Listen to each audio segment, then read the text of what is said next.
নমস্কার বন্ধুরা, lazy cook চ্যানেলে আপনাদের সকলকে স্বাগত। আজ বানাচ্ছি আলু বেগুন দিয়ে সজনে ফুলের চচ্চড়ি। তো এর জন্য নিয়ে নিয়েছি 150 গ্রামের মতো সজনে ফুল, ভালো করে বেছে ধুয়ে পরিষ্কার করে রাখলাম। আর নিলাম একটা বেগুন আর একটা আলু, এইভাবে ছোট ছোট করে আমি কেটে নিলাম। বেগুন আর আলু একই সাইজের কেটে রাখলাম। এবার একটা মিক্সিং বোলের মধ্যে নিলাম 1 চামচ সাদা কালো সর্ষে আর 2 চামচ সাদা তিল, অবশ্যই অল্প নুন আর একটু জল দিয়ে আমি এটাকে পেস্ট করে নিলাম। এবার কড়াতে প্রথমে 2 চামচের মতো সর্ষের তেল দিলাম, দিয়ে আলুটা প্রথমে ভেজে নেব, তারপর একে একে বেগুনটাও ভেজে তুলে রাখবো।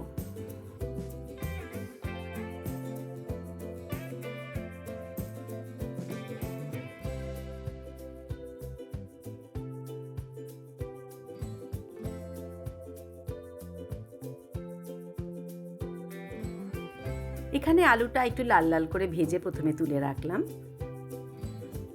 এরপর বেগুনটাও আমি এই একইভাবে ভেজে তুলে নেব।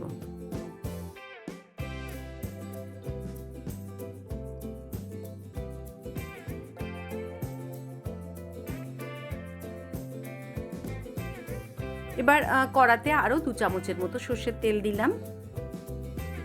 ফোড়নে দিলাম 1/2 চামচের মতো রাঁধুনি আর 2টো শুকনো লঙ্কাকে মাঝখান থেকে কেটে। এবার দিয়ে দিলাম পুরো সজনে ফুলটাই।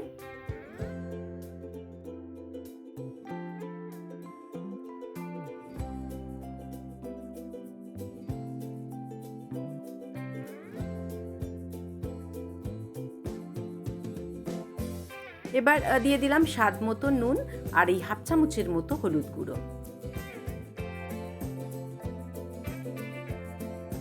2 থেকে 3 মিনিট এইভাবে নাড়াচাড়া করে 5 মিনিটের জন্য একটু ঢাকা দিয়ে রাখলাম। 5 মিনিট পর ঢাকা খুলে আবারও একটু নাড়িয়ে নেব।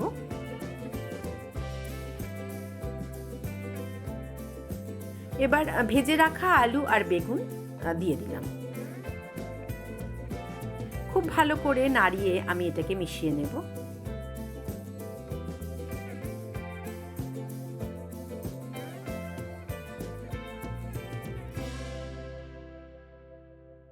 এবার দিয়ে দিলাম পুরো মশলার পেস্ট।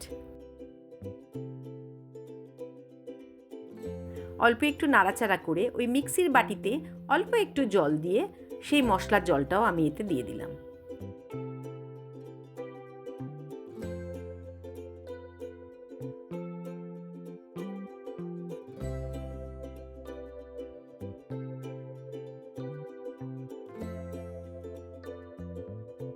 এবার স্বাদটাকে আর একটু বাড়াবার জন্য 1/2 চামচের মতো চিনি দিলাম।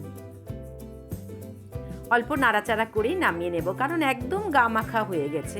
দেখুন বন্ধুরা, একদম ড্রাই হয়ে গেছে। খেতে অপূর্ব লাগে। আমি এটা প্রথমবারই করলাম, তো আমি জানি আপনারা সবাই করেন। তো প্লিজ বলবেন আজকের এই রেসিপিটা কেমন লাগলো।